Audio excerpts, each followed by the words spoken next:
솔직하게 말씀드리면은 한 번 온 노화는 100% 전으로 돌아갈 수는 없는 것 같아요. 폭삭 늙었다 이런 표현 쓰잖아요. 노화를 뭐 직격으로 맞았다 이런 표현이 있듯이 이게 갑자기 점점 늙는 게 아니라 급격하게 노화가 올 수 있는 어떤 시기라고 보시면 되고, 이런 연구 결과들을 보고 나니까 이게 확실히 과학적으로 좀 근거가 있는 거였구나, 늦었다고 생각할 때가 가장 빠르다 뭐 이런 말이 있듯이, 이런 노화 같은 것들을 조금 더 미룰 수 있다면 가장 추천을 드릴 수 있는 거는 성형은 김진우.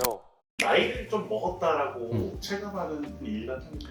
거울을 보면은 뭔가 예전이랑 많이 다르구나 이런 거를 되게 많이 느끼고, 또 쉽게 피로하다, 피곤하다. 제가 이제 20대 때 아니면 30대 초반 이때는 이제 제가 전공의 생활을 할 때거든요. 인턴, 레지던트 이런 거 할 텐데, 사실 그때는 막 하루에 잠도 거의 못 자는 시간도 많고, 성형외과 같은 경우에 이제 밤에 어디 술 먹고 넘어져서 찢어져서 오면 이제 내려가서 꼬매고 이런 게 거의 응급실의 주 업무긴 했거든요. 그러니까 그때 거의 잠을 잘 많이 못 잤던 거지. 근데 그때는 그래도 결국에 그렇게 밤새고 다음날 또 정규 일과를 시작해도 그렇게까지 막 피곤하거나 그런 느낌 없고, 그냥 말만 피곤하네 하지 실제로 몸은 괜찮았던 시절이 있는데, 30대가 넘어가면서부터 이제 30대 후반, 중반, 후반 되면서부터는 하루에 잠을 못 자면 다음날 거의 막 좀비가 되듯이 막 너무 힘들고, 막 만사가 다 너무 귀찮고, 막 집중도 잘 안 되고, 집에 가면 거의 막 기절하듯이 진짜 아무것도 못할 정도로 확실히 예전 같지 않다 이런 생각을 많이 하게 되는 것 같아요. 아무래도 성형외과 전문이신 네, 여쭤보려고 해요. 노화가 본격적으로 시작된 시기가 좀 있을까요? 되게 흥미로운 연구를 하나 본 게 있거든. 스탠포드라고 미국의 이제 유명한 대학이죠. 거기 연구팀에서 낸 이제 논문, 약간 리서치 이런 걸 봤는데, 사람들이 이제 피를 뽑아가지고 이거를 측정을 한 거예요.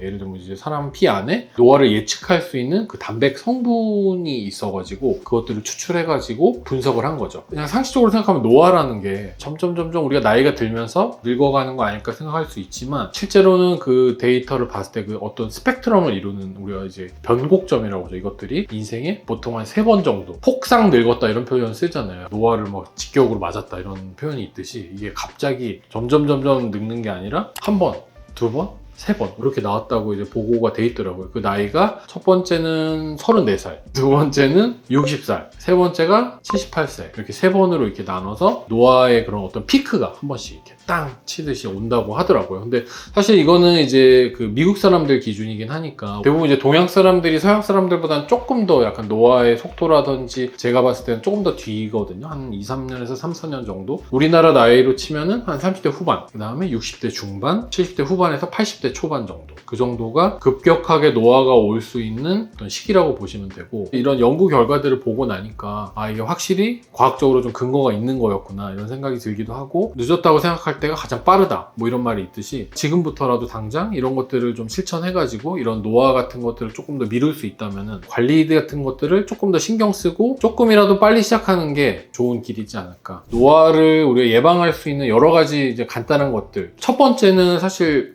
제일 중요한 거죠. 기본적인 거고, 이제 수면이죠. 수면. 잠 잘 자는 거. 노화를 생각할 때 빼놓을 수 없는 것 중에 하나가 바로 이 피부잖아요. 피부. 얼굴 피부.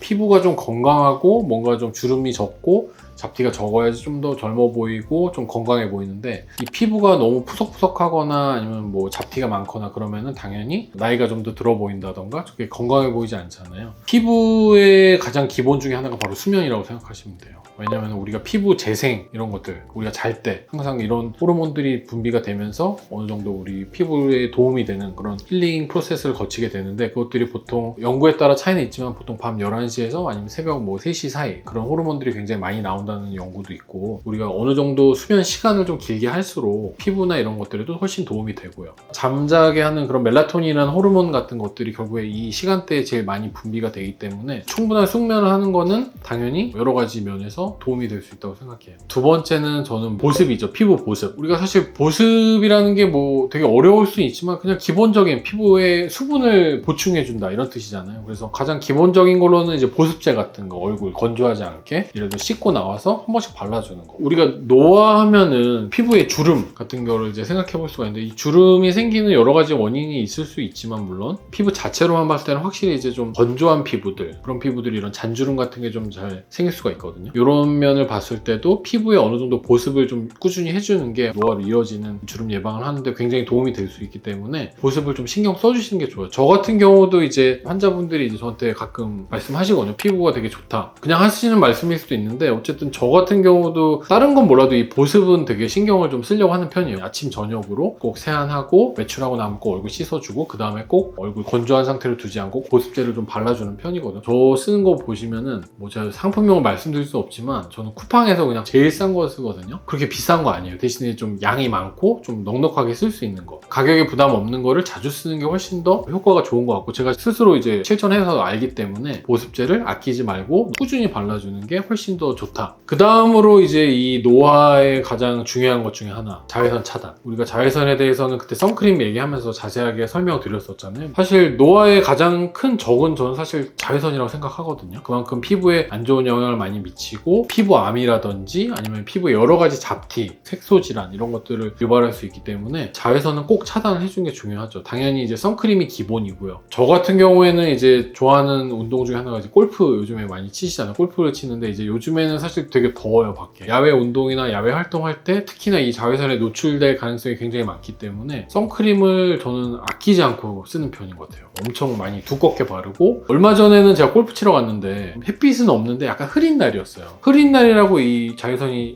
안 들어오는 건 아니라고 저번에 제가 말씀드렸잖아요. 그래서 흐린 날일수록 저는 거의 뭐 토시도 끼고 막 얼굴 막 뒤집어 쓰고 하거든요. 거의 저를 알아볼 수 없을 정도로. 그래서 햇빛이 없다고 방심하면 안 되고 꼭 야외 활동할 때는 이런 선크림이라든지 여러 가지 자외선 차단을 꼭 해주시는 게 좋아요. 뭐 우산, 양산 이런 것도 괜찮고요. 그 다음에 이제 노화에 또 영향을 미치는 것 중에 하나가 바로 산화라고 하죠. 우리가 약간 부식된다. 이런 산화를 막아주는 거를 우리가 이제 항산화라고 부르잖아요. 여러 가지 항산화는 사실 우리가 먹을 수 있는 식품이나 비타민 이런 거에서 충분히 얻을 수가 있거든요. 이런 산화 제품들은 결국에 피부가 부식되고 어느 정도 피부가 좀 노화되는데 굉장히 영향을 많이 줄 수가 있기 때문에 저 같은 경우도 사실 아침은 안 먹어도 아침에 비타민이나 이런 거는 꼭 챙겨 먹거든요. 비타민을 거의 뭐 한 움큼씩 주워 먹고 나오는데 아침에 이런 것들도 어떤 비타민 B, D, E 이런 것들 아니면은 뭐 예를 들어서 우리가 대표적인 항산화 식품 중에 하나죠. 뭐 브로콜리라든지 아보카도 그런 것들 여러 가지 꾸준히 챙겨 먹으면 확실히 좀 도움이 될 수 있을 것 같아요. 일상생활에서 충분히 해볼 수 있는 것들에 대해서 한번 설명을 드렸는데 했는데도 불구하고 스트레스를 너무 많이 받거나 아니면 주변에서 뭐 좀 나이 들어 보인다 이런 말을 듣거나 이런 것들이 좀 고민이신 분들은 그 외에 다른 것들 시술이라든지 여러 가지 수술 이런 것들도 한 번쯤은 고민을 해볼 수도 있을 것 같아요. 그 중에서도 뭐 가장 추천을 드릴 수 있는 거는 사실은 보톡스죠. 왜냐면은 보톡스는 가격적으로도 요즘에는 많이 이제 어느 정도 하향 평준화가 돼 있는 상태고요. 그 다음에 우리가 좀 간단하게 일상생활로 빨리 복귀할 수 있는 여러 가지 시술 중에 하나라고 생각하시면 좋을 것 같아요.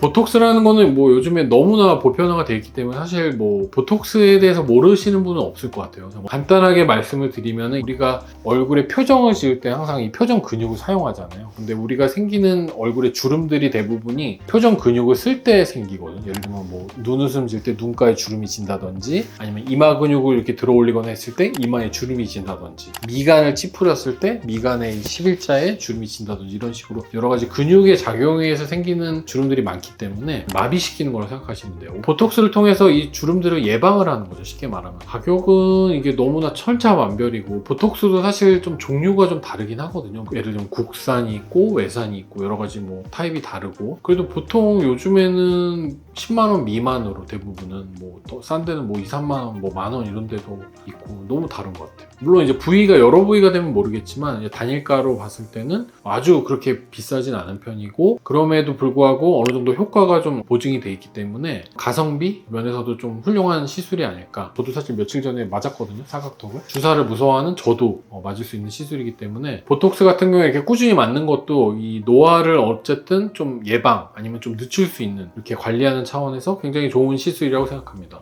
그 다음에 이 노화를 예방 또는 노화를 어쨌든 없앨 수 있는 그런 수술 중에서 제가 추천드릴 수 있는 거는 이제 요즘에 많이 하는 눈밑지방 재배치, 눈밑지라고 부르죠. 사실 우리가 노화라고 하면 예전에는 안티에이징이라는 단어를 한 번쯤은 다 들어보셨을 것 같아요. 말 그대로 에이징, 노화를 막는다. 그래서 노화를 예방하는 이런 안티에이징이 예전에는 굉장히 유행을 많이 했었는데 요즘에는 사실 이런 저희 성형외과에서는 안티에이징 뿐만 아니라 디에이징이라는 단어도 굉장히 많이 쓰거든요. 디에이징은 말 그대로 노화를 없앤다. 노화된 거를 약간 제거한다 이런 거. 그러니까 안티에이징이랑 디에이징은 거의 뭐 약간 일맥상통한다. 젊어질 수 있는 그런 거를 타겟을 하는 건데 눈밑지 같은 경우는 사실 디에이징의 좀 어떻게 보면 대표적인 수술 중에 하나고요. 예전에는 이 눈밑지가 사실은 조금 뭐 40대 이상? 제 나이 아니면 제 나이보다 좀 위에 이런 분들이 많이 했었는데 요즘에는 뭐 빠르면 20대 분들도 많이 하는 것 같아요. 20대인데도 불구하고 눈밑이 약간 불룩하게 약간 다크서클처럼 보이는 경우도 있고 이 지방이 붉어짐으로 인해서 이런 경우에 이제 아무래도 좀 피곤하다, 나이 들어 보인다 이런 말을 좀 들을 수가 있기 때문에 눈밑이 같은 수술을 통해서 조금 더 노화를 없애거나 좀 늦출 수 있는, 좀 젊어 보일 수 있는 좋은 방법이 될 수도 있을 것 같아요. 그래서 제 환자분 중에도 이제 30대 아마 초반 정도 되는 여성분이셨는데 이제 얼굴이나 이런데 뭐 주름도 거의 없고 되게 깨끗한 하얀 피부를 가지신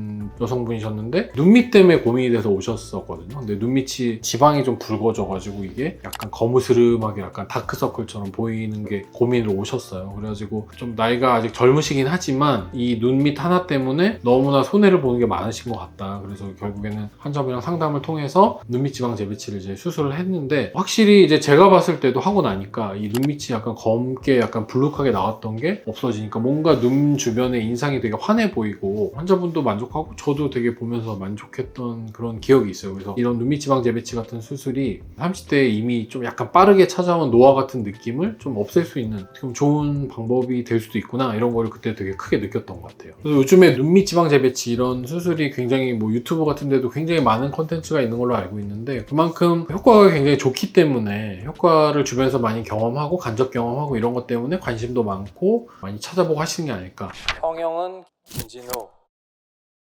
오늘은 저희가 이제 노화에 대해서 한번 얘기를 해봤는데요. 노화에 대해서는 아마 저희 채널에서 처음 얘기해보는 것 같아요. 노화는 사실 젊은 사람도 나이 든 사람도 누구나 관심이 있을 수밖에 없다는 생각이 들긴 하거든요. 특히 요즘 같은 시대에 노화에 대한 관심이 더욱더 많은 시기가 아닐까 싶은데 사실 근데 이 노화라는 거는 안티에이징, 뭐 디에이징 여러 가지 수술, 시술 이런 것들 뭐 우리가 일상에서 실천할 수 있는 것들 여러 가지가 있지만 솔직하게 말씀드리면은 한 번 온 노화는 100% 전으로 돌아갈 수는 없는 것 같아요.